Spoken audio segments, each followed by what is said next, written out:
జై శ్రీమన్నారాయణ. ఓం అస్మద్గురుభ్యో నమః. నీలాతుంగస్తనగిరితటీ సుప్తముద్బోధ్య కృష్ణం పారార్ధ్యం సంశ్రుతిశతసిద్ధమధ్యాపయంతి స్వోచ్ఛిష్టాయాం సజనిగలితం యా బలాత్కృత్య భుంక్తే గోదాతస్యై నమ ఇదమిదం భూయ ఏవాస్తు భూయః. కృష్ణో రక్షతునో జగత్రయగురుః కృష్ణం నమస్యామ్యహం. కృష్ణే నామదశత్రవో వినిహతాః కృష్ణాయ తస్మై నమః. కృష్ణాదేవ సముత్థితం జగదిదం కృష్ణస్య దాసోऽస్మ్యహం. కృష్ణే తిష్టతి విశ్వమేతదఖిలం హే కృష్ణ సంరక్ష మాం. దిశంతు మే దేవ సదా త్వదీయాః దయాతరంగానుచరాః కటాక్షాః. శ్రోత్రేషు పుంసామమృతం క్షరంతీం సరస్వతీం సంశ్రితకామధేనుం. కాశ్యపాన్వయసంజాతం నారాయణపదాశ్రితం శ్రీమన్నారాయణం వందే యతీశ్వరశ్రయాజుషం. యస్య పాదనఖద్యోతిః అజ్ఞానధ్వాంతనాశనం తస్మై శ్రీగురుదేవాయ నతిరస్తు ఆత్మబంధవే. ఓం అస్మద్గురుభ్యో నమః. జై శ్రీమన్నారాయణ. ధనుర్మాస వ్రత మహోత్సవంలో ఇవాళ 29వ రోజులో మనం ప్రవేశించాం. గోదాదేవి అనుగ్రహించినటువంటి తిరుప్పావై దివ్య ప్రబంధంలోని పాసురాలని ఒక్కొక్క రోజు ఒక్కొక్క పాసురాన్ని మనం అనుసంధానం చేసుకుంటూ ఇవాళ 29వ పాసురాన్ని మనం అనుసంధానం చేసుకుంటున్నాం. గోదాదేవి ఇప్పటివరకు కూడా భగవంతుని సమాశ్రయణం చేసి ఆ సమాశ్రయణంలో ఆశ్రయించే దశను పూర్తి చేసుకొని అనుభవించేటువంటి దశలోకి ప్రవేశించింది. 23వ నాటి పాఠం నుంచి స్వామిని తాము ఏమి కోరుకుంటున్నారో, ఎలా స్వామిని చూడాలి అని అనుకుంటున్నారో ఆ విధంగానే ఒక్కొక్కటి స్వామి దగ్గర నుంచి కోరుకొని స్వామి యొక్క ముఖోల్లాసంగా తాము ఈ వ్రతం చేస్తున్నాము అని తాము చేసే తమ మనసుల్లో ఉన్నటువంటి విషయాన్ని ఇవాళ పాసురంలో స్పష్టంగా తాను తెలియజేస్తోంది. ఇప్పటి వరకు పరై అనేటువంటి వాద్యం మాకు కావాలి అని అడిగింది. ఇవాళ ఆ పరై అంటే ఏమిటో కూడా తాను వివరించి చెబుతుంది. ఇప్పటి వరకు కూడా స్వామి గ్రహిస్తాడు అన్న ఉద్దేశంతో పరై తరువాన్ మొట్టమొదటి పాసురంలోనే తాను పరై అనేది ఫలము అని, తరువాన్ ఇచ్చేటువంటి వాడు పరమాత్మయే అనేటువంటి ఉపాయ నిష్కర్షని తాను చూపించింది. 28వ పాఠంలో కరవైగల్ పిన్ సెంద్రు కానం సేరు ఉందోం అరివంద్రమిల్లాద ఆయర్ కొలత్తు అని చెబుతూ మేము చేసుకున్నటువంటి పుణ్యం ఏదీ లేదని ఉపాయ నిష్కర్షను చూపించింది. ఇవాళ పాఠంలో ఉపేయ నిష్కర్షను చెబుతోంది. అంటే మనం పరమాత్మను సేవించుకునేటువంటి సమయంలో మనం చేసుకున్నటువంటి సాధనములు పుణ్యములు ఏవీ లేవు అని చెప్పుకోగలగాలి. అలా మన యొక్క సాధనలు ఏవీ లేవు అని చెబితేనే స్వామి యొక్క అనుగ్రహం మనకు కలుగుతుంది. ఏదైనా ఉపాయం మాకుంది అని మనం చెబితే, ఏదైనా పుణ్యం మనం చేసుకున్నటువంటిది ఉన్నది అని మనం చెబితే స్వామి ఆ పుణ్యమే నిన్ను రక్షిస్తుంది అని తాను రక్షించడం చేయకుండా ఊరుకుంటాడు. కనుక మనం పుణ్యం చేసుకున్నాము అని చెప్పకుండా స్వామి సేవగానే చేస్తున్నాము, ఏ పని చేసినా స్వామి కైంకర్యంగా చేస్తున్నామని చెప్పుకోవాలి అనే విషయాన్ని నిన్నటి పాఠంలో తాను స్పష్టంగా చెప్పి ఉంది. మేము అరణ్యానికి వెళ్తున్నాము, ఆవుల వెంట వెళ్తున్నాము, పశువుల వెంట వెళ్తున్నాము అంటూ వెళ్ళేది అడవికి వెళ్తున్నాము. మేము చేసుకున్నటువంటి పుణ్యం ఏదీ లేదు, కానీ ఒక పుణ్యం మమ్మల్ని వెతుక్కుంటూ వచ్చింది, ఆ పుణ్య స్వరూపుడవి నీవే అంటూ స్వామికి మాకు ఇతర సాధనములు ఏవీ లేవు అంటూ తాను స్పష్టంగా వివరించే ప్రయత్నం చేసింది. ఇవాల్టి పాఠంలో రక్షించేవాడివి నీవే అని, మాకు నీతో పాటు 7 జన్మలకు సంబంధం ఉండాలి అంటూ ఇవాళ పాసరంలో తాను స్వామికి విన్నపం చేస్తోంది. ఒక్కసారి పాసరాన్ని అనుసంధానం చేసుకొని దాని అర్థాన్ని చూద్దాం. ఓం అస్మద్గురుభ్యో నమః. சித்தும் சிறுகாலே வந்துன்னை சேவித்து பொன்பொத்தாமதடியே போற்றம் பொருளுகேடாய் பெத்தம்மே இத்துண்டம் குலத்தில் பிறந்து நீ உச்சேவலங்களை கொள்ளாமல் போகாது இத்தைவதை கொள்வானன்றுகான் கோவிந்தா. எத்தைக்கும் ஏழேழு பிறவிக்கும் குந்தன்னோடு தோமேயாவோம் உனக்கே நாமார் செய்வோம் மச்சைனங்காமங்கள் மாத்தேலோ செம்பாவாய். ஆண்டாள் திவ்ய திருவடிகளே శరణం. ముందుగా చెబుతూ సిత్తుం సిరుకాలే వందున్నై సేవిత్తు. కాలే అంటే ఉదయము, సిరుకాలే అంటే సూర్యోదయం అవడానికి ముందు, సిత్తం సిరుకాలే అంటే దానికన్నా ముందు ఉండేటువంటి కాలము అంటే బ్రాహ్మీ ముహూర్త కాలంలో బంధు వచ్చి ఉన్నై మిమ్మల్ని సేవిత్తు సేవించినటువంటి వారము. ఏం చేస్తున్నాము? నీ యొక్క పొన్ తామరై అడియే, నీ యొక్క అందమైనటువంటి బంగారపు సువర్ణాన్ని పోలినటువంటి తామర పుష్పాలతో పోల్చబడినటువంటి అడియే పాదములను పోత్తుం మంగళాశాసనం చేయటానికి పొరులు కేళాయ్. ఎందుకు చేస్తున్నామో దాని ప్రయోజనం ఏమిటో కేళాయ్ విను అంటూ చెబుతోంది. ఏం చేస్తుందట? పెత్తమ్మై తుండుం కులతిల్ పిరందు. పెత్తం అంటే పశువులను, మేయిత్తు మేపి, ఉన్నం జీవించేటువంటి, కులతిల్ గోపవంశంలో పిరంద అవతరించినటువంటి నీ కుచ్చేవల్ ఎంగళై కొల్లామల్ పోగాదు. నీ యొక్క ఆంతరంగికమైన కైంకర్యాలు మాచే కొల్లామల్ పోగాదు, స్వీకరింపకుండుట తగదు. గోవిందా, హే గోవిందా. విత్తైకుం ఏడేడు పిరవిక్కుం, ఎప్పటికీ కూడా పిరందు నీ కుచ్చేవలంగళై కొల్లామల్ పోగాదు. మా యొక్క సేవల్ని నీవు స్వీకరింపకుండా తగదు అంటూ స్వామికి విజ్ఞాపన చేసింది. ఇంకా ఏమంటోంది? ఎత్తైకం ఎప్పటికీ, ఏడేడు పిరవిక్కుం ఏడేడు జన్మలకు కూడా ఉందన్నోడు మీతో ఉత్తోమేయావోం విడదీయరానటువంటి సంబంధము కావాలి. ఉనకే నాం ఆడ్సేవోం, ఉనకే మీకే నాం మేము ఆడ్సేవోం దాస్యము చేయాలి. మచ్చైనం కామంగల్ మాత్తు, మాకు కలిగేటువంటి ఇతర కోరికలని మాత్తు నీవే అణిచివేయాలి అంటూ స్వామికి విజ్ఞాపన చేసింది. ఈ పాసురంలో తన మనసులో ఏముందో దానిని స్పష్టంగా స్వామికి విన్నపం చేస్తోంది. ఏంటి? మొట్టమొదటిగా మనం అనుసంధానం చేసుకుందాం. సిత్రం సిరుకాలే. కాలే అంటే ఉదయం అని చెప్పుకుంటున్నాం. ఉదయానికి ముందు కాలే, సిరుకాలే, సిత్రం సిరుకాలే, 3 భాగాలు చేస్తాం దీన్ని. కాలే అంటే ఉదయము సూర్యోదయం కావటానికి ముందు, ఇంకా సూర్యోదయానికి కాబట్టి బ్రాహ్మీ ముహూర్త కాలములో వచ్చి ఉందన్నై సేవిత్తు, నిన్ను సేవిస్తూ ఉన్నాం. ఉదయాన్నే మనందరిలో కూడా సత్వగుణం ఉంటుంది. ప్రతి వ్యక్తిలో కూడా 3 గుణాలు ఉంటాయి. ఒకటి సత్వగుణము, రెండవది రజోగుణము, మూడవది తమోగుణము. సత్వగుణం కలిగినప్పుడు మంచి పనులు చేయాలి అని అనిపిస్తుంది. ఇది ఉదయాన్నే ఉంటుంది. సాధారణంగా మిగతా 2 గుణాలు కూడా అణిగి ఉండి సత్వగుణము ఉద్భూతమయ్యేటువంటి సమయం ఉదయం సమయం.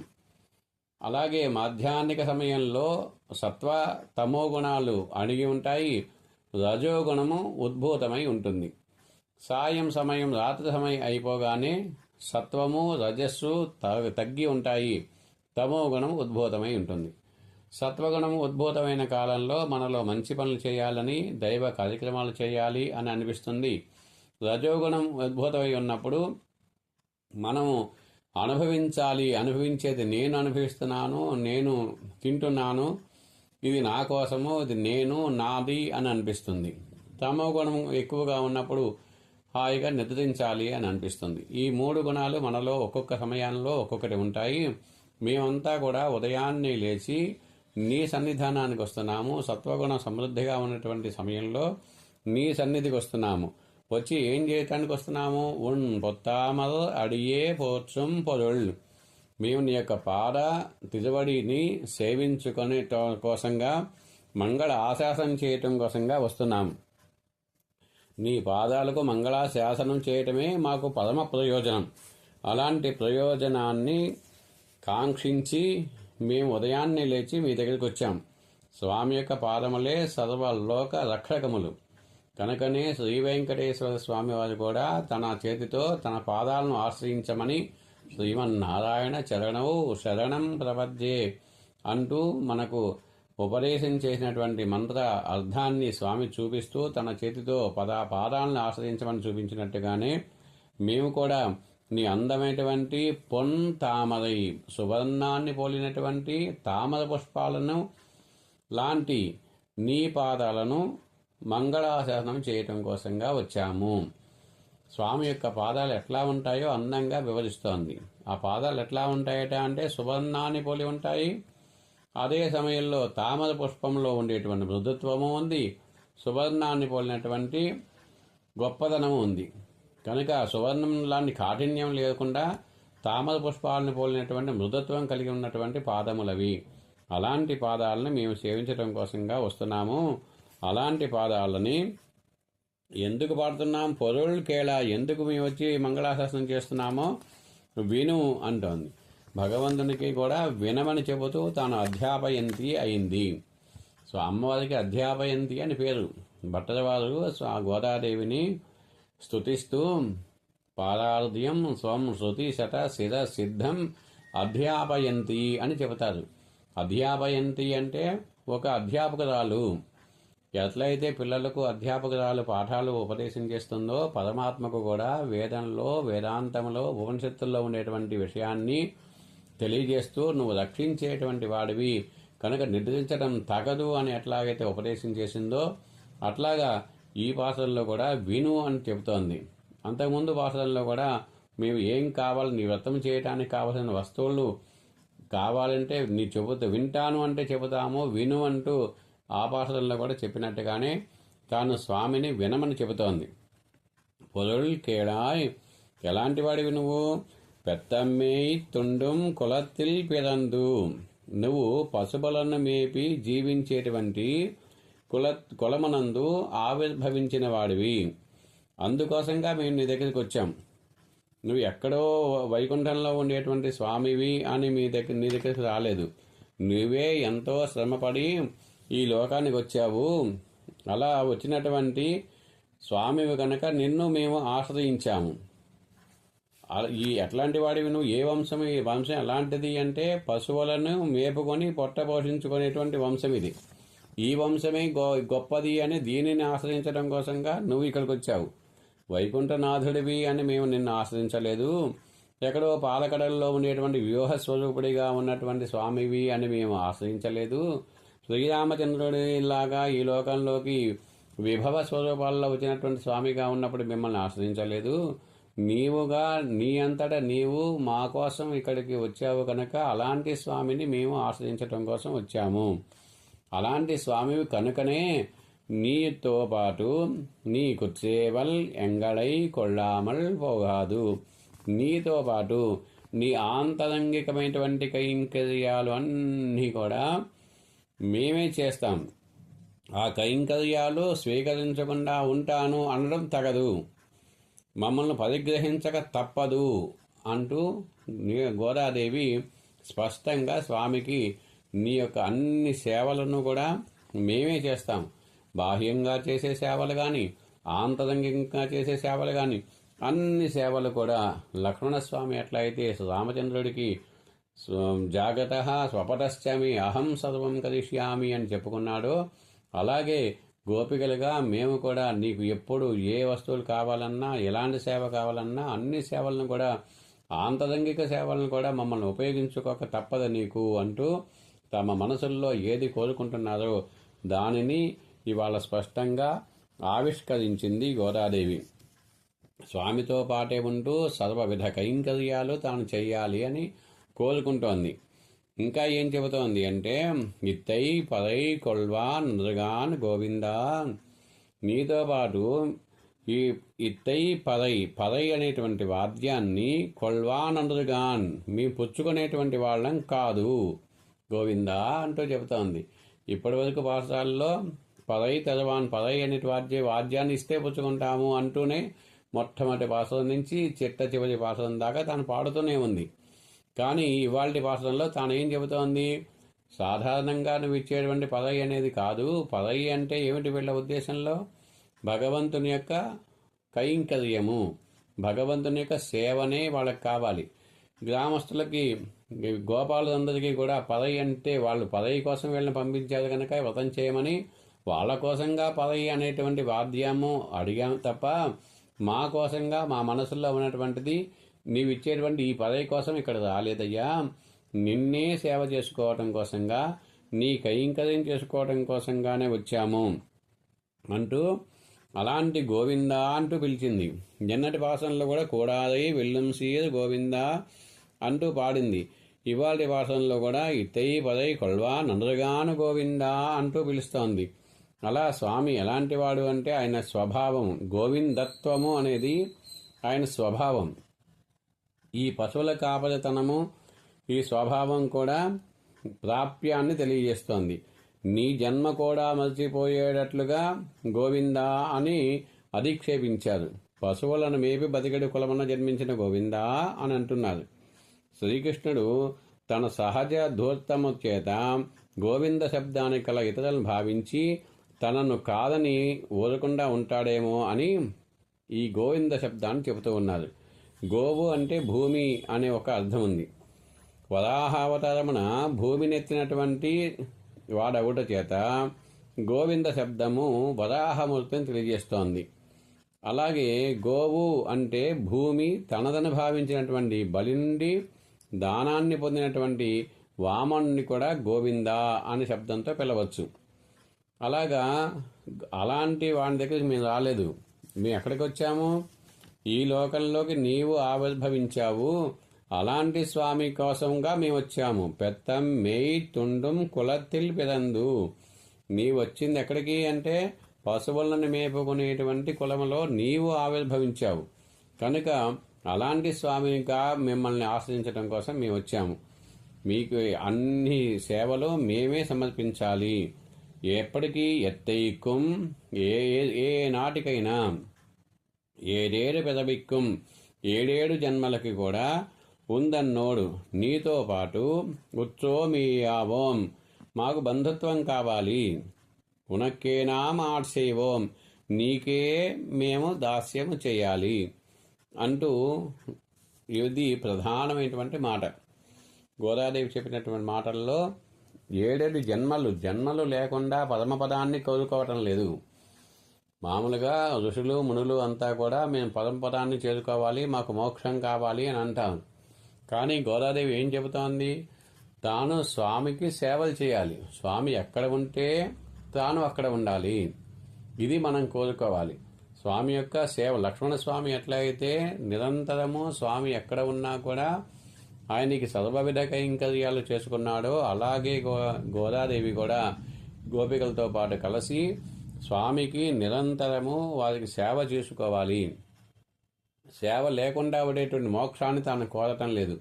స్వామి వైకుంఠంలో ఉంటే తాను వైకుంఠంలో ఉండేలాగా, స్వామి భూలోకంలో ఉంటే తాము భూలోకంలో ఉండేలాగా, స్వామి ఎక్కడ ఉంటే తాము కూడా అక్కడే ఉంటూ స్వామికి సర్వవిధ కైంకర్యాలు చేసుకోవాలి అని కోరుకుంటోంది.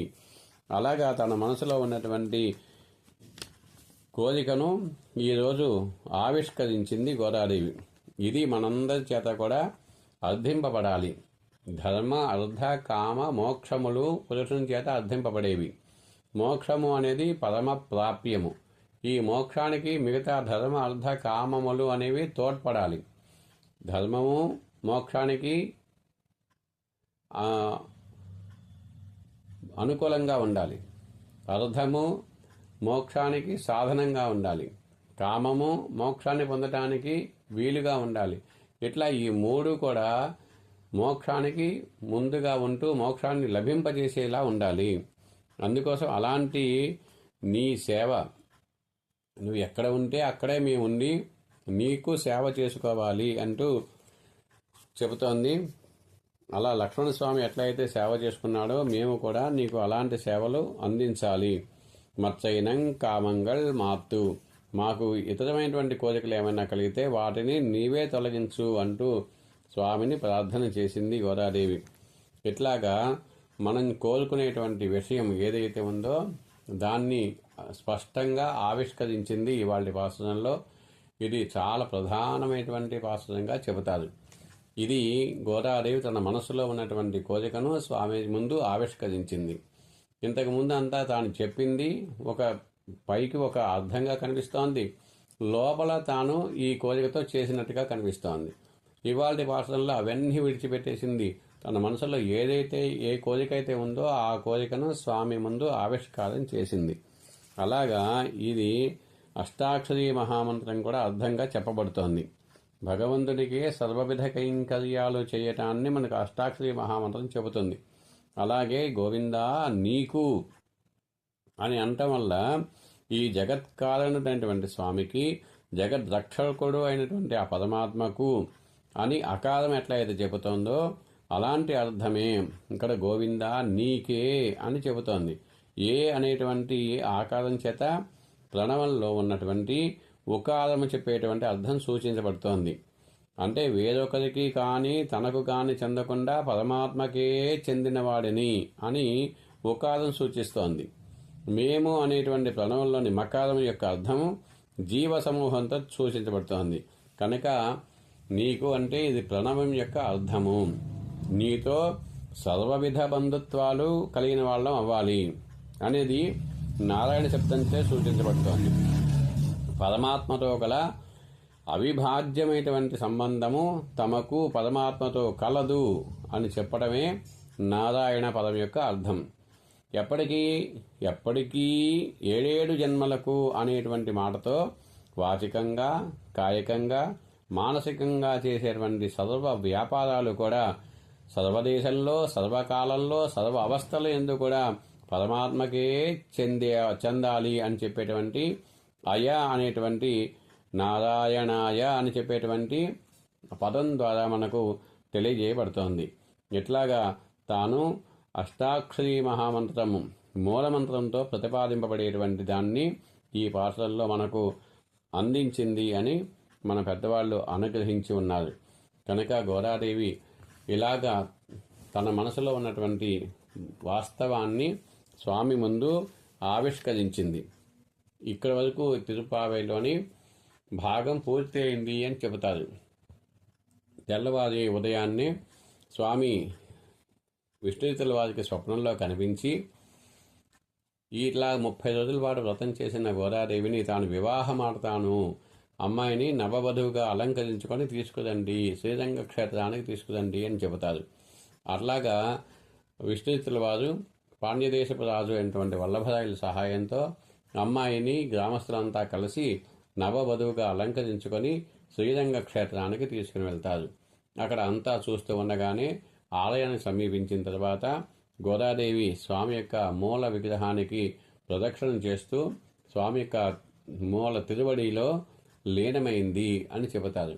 అట్లాగా స్వామిలో ఐక్యమైనటువంటి గోదాదేవి ఈ 30 పాటలు క్రమం తప్పకుండా ఎవరైతే చెప్పుకుంటారో అలాంటి వాళ్లకు తనకు ఎలాంటి ఫలం కలిగిందో ఆ ఫలం వాళ్లకు కూడా కలగాలి అని ఫలంలో చెప్పబడుతుంది. రేపు 30వ పాసురంలో ఫలాన్ని చెప్పేటువంటి పాసురం అది. రేపటి రోజు అంటే భోగి రోజు గోదాదేవి స్వామిలో ఐక్యమైంది కనుక భోగస్థానమును పొందింది కనుక రేపటి రోజున భోగి అని మనం ఆ భోగి పండగకు సార్థకత ఏర్పడింది అని చెబుతారు. అలాంటి రోజు గోదాదేవికి శ్రీరంగనాథ స్వామితో వివాహం కలిగింది కనుక మన ఆలయాల్లో కూడా రేపటి రోజున అంటే భోగి రోజు తిరుకల్యాణ మహోత్సవం జరుపుకుంటాం. రేపు 30వ పాసురంలో ఈ వ్రత ఫలం ఏమిటో చెబుతోంది.